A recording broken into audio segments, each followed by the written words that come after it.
የዝንጀሮ ፍንጣጣ ወይም ጉድፍ እንግዲህ በሀገራችንም በመላው ዓለምም የተከሰተ ጉዳይ ሆኗል። የተወሰነ ነገር ልበላችሁ። በጊዜ መጓዝ ወይም ስለ ታይም ትራቭል ነው የምነግራችሁ። ከዛሬ 8 ወር በፊት አንድ ቪዲዮ አጋርቻችሁ ነበር። ዓለም እየመጣባት ያለ ፈተና አለና ጸልዩ። አንድም ሀገር ከምድር ካርታ ውጭ ልትሆን ትችላለች። እኛም ላይ ደግሞ ሲምቦል ያደረግኩትን የዓለም ቅርጽ ካርታውን ካያችሁ ሲምቦል ማድረግ የፈለግኩት የሚመጣውን ቫይረስ ነበረ።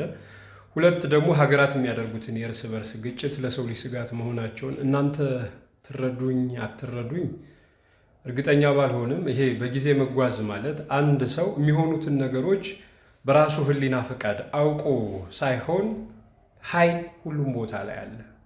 እንዴት እናስተዳድረው፣ እንዴት እንወቀው ስለሆነ ዋና ቁም ነገሩ አሁን እንግዲህ ሳይንስ ደረስኩበት ይሄ ታይም ትራቭል እውነት ነው እያላችሁ ነው። የኛ አባቶች ደግሞ ከጊዜ በፊቱ ነው ወደፊት ምን ሊመጣ ይችላል፣ ምን ልናስተናግድ እንችላለን የሚለውን ጥበብ ከትበው በአርምሞ ውስጥ ተሁኖ በዝምታ ውስጥ ዓለማት ምን ሊገጥማት ይችላሉ የሚለውን ምላሽ ቀድሞ ለማወቅና መፍትሄውን ለማበጀት ይዘጋጁበት ስለነበር በዛ መንገድ ይመጣል ብዬ ይሄንን ነገር ነግሬያችሁም ነበር።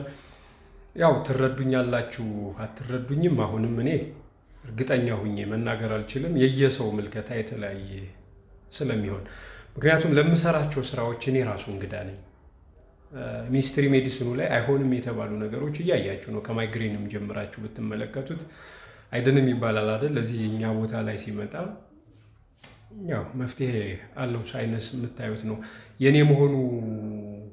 የኔ ሆኖ እንዲቀጥል ሳይሆን ሁሉም ሰው አውቆት የራሱ አድርጎት እዞት እንዲሄድ ነው እያደረግኩ ያለሁትና እስኪ ነገሮችን ባስታውሎት መፍትሄ እንድናበጅላቸው እንሁንና ስለ ራሳችን ችግሮች መልሶች እንዲኖሩን ዝግጅት እናድርግ።